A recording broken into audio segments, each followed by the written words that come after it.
Bismillahirrahmanirrahim. Assalamualaikum warahmatullahi wabarakatuh. Selamat pagi, siang, sore, malam, Bapak dosen dan kakak asisten praktikum. Perkenalkan, saya Pramita, mahasiswi Sistem Informasi Geografis dari kelas praktikum Sains Data Geospasial Lanjut.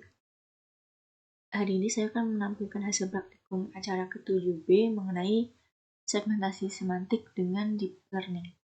Nah, untuk langkah kerjanya yang pertama, sebelumnya dikarenakan spesifikasi laptop saya tidak memungkinkan untuk melakukan proses deep learning menggunakan ArcGIS Pro dan CUDA, jadi saya berkelompok dengan teman saya yang bernama Rizal Wahyudi dan Sagita Irsyad. Nah, ini untuk hasil praktikumnya. Yang pertama, untuk input datanya sendiri, kelompok kami menggunakan data raster dari Kentucky Williamsburg. Data ini didapatkan dari file berjudul data topo.dl. Nah, kemudian data tersebut ini untuk datanya, tampilan datanya seperti ini. Nah, di sini yang diaktifkan ada AOI, tapi ini adalah data untuk KY Kentucky Williamsburg rasternya. Dan ini yang berwarna pink adalah sampel untuk training datanya. Nah, kemudian data tersebut dilakukan ekspor training datanya untuk pemrosesan deep learning. Nah, untuk ekspor training data tersebut menggunakan fitur tool geoprocessing bernama export training data for deep learning. Nah, untuk input rasternya adalah data raster tersebut kemudian disimpan di dalam folder topo chips. Nah, di sini juga diatur formatnya menjadi PNG. Untuk tile size untuk X dan Y-nya adalah 256 dan 256. Oke, selanjutnya di run dan untuk hasilnya nanti ada di dalam folder topo chips sesuai folder outputnya. Di sini didapatkan image, ada folder image dan stat. Nah, untuk folder image ini adalah potongan dari data raster Kentucky Williamsburg ini yang dipotong-potong sesuai dengan tile size-nya, yaitu 256 dikali 256. Untuk statistiknya, nilai statistik dapat dicek pada pada file stat maksud saya. Dan di sini terdapat informasi bahwa jumlah potongan data raster ini berjumlah 924. Nah, data ini kemudian nanti akan dipotong lagi di dalam pemrosesan scripting pada Jupyter Notebook menggunakan Python. Nah, untuk langkah yang pertama dilakukan adalah mengimport package atau library yang sering digunakan untuk pemrosesan antara ArcGIS dan Python, yaitu ArcPy. Lalu di sini setelah diimport untuk package atau library tersebut, selanjutnya adalah melakukan define input folders atau mengatur folder inputnya, membuat direktori baru, make dir di sini, lalu ada pembuatan list untuk seluruh peta topografinya. Nah, data yang ditampilkan di sini adalah data dari chips ini. Data dari potongan raster yang berhasil dilakukan dalam proses export training data. Nah, ini adalah datanya tadi. Maksud saya ini untuk tampilan datanya tadi. Ada Kentucky Adams, Archilite, lalu ada Balkan, Blackwater, dan lain-lain. Nah, kemudian dari list-list tersebut dilakukanlah penghapusan beberapa ekstensi file. Ini masih data yang tadi. Kemudian istilahnya memotong data raster tersebut yang hasil ekspor training data berjumlah 924 tadi yang berada di dalam folder chips itu dipotong dan disimpan ke dalam yang berada di folder topo chips maksud saya. Kemudian disimpan di dalam folder processing KY chips 5.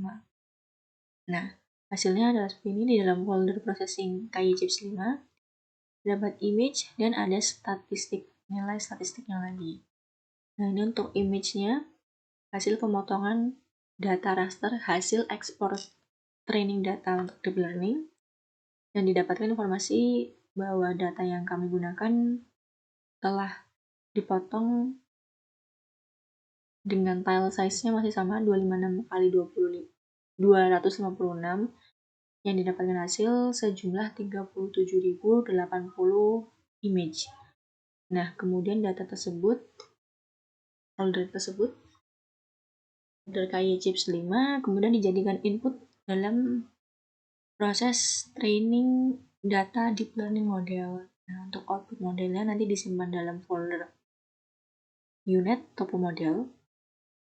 Di sini juga ada pengaturan chip size-nya 256. Nah, untuk validation-nya di sini adalah sebesar 20%. Dan di sini ada batch size-nya yaitu 12. Lalu dilakukan running, kemudian di sini adalah prosesnya cukup memakan beberapa waktu dan hasilnya adalah seperti ini. Jadi sampel dari training datanya tersebut tadi istilahnya telah menyatu dengan data master. Dapatkan sampel datanya. Nah, kemudian sampel tersebut diklasifikasi menggunakan tools bernama Classify Pixels using Deep Learning. Nah, untuk input yang digunakan adalah data VA-wise. Lalu untuk model definition-nya, pembuatan modelnya menggunakan unit topo models.imd. Nah, ini yang didapatkan dari proses proses training deep learning model maksud saya. Pembuatan model train deep learning. Seperti itu, selanjutnya diklasifikasi, run. Oh, sebelumnya di prosesor type-nya juga diatur menggunakan GPU, lalu di run, dan hasilnya adalah seperti ini.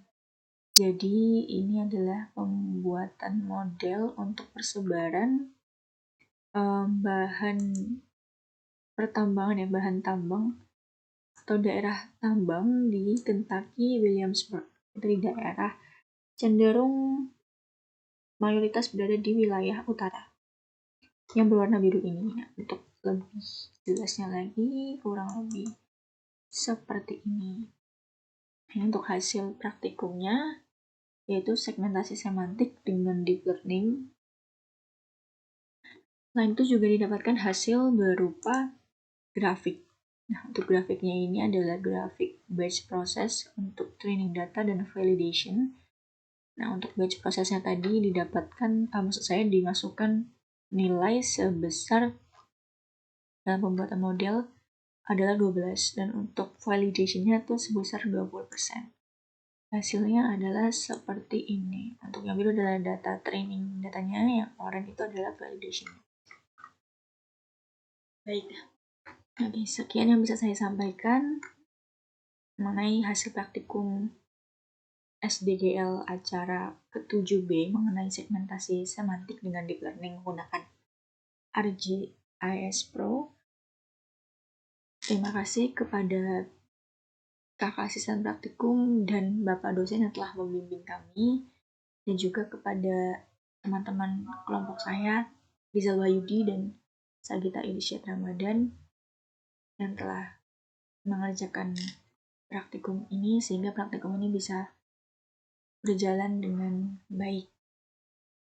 Kurang lebihnya saya mohon maaf. Terima kasih. Sekian. Wassalamualaikum warahmatullahi wabarakatuh.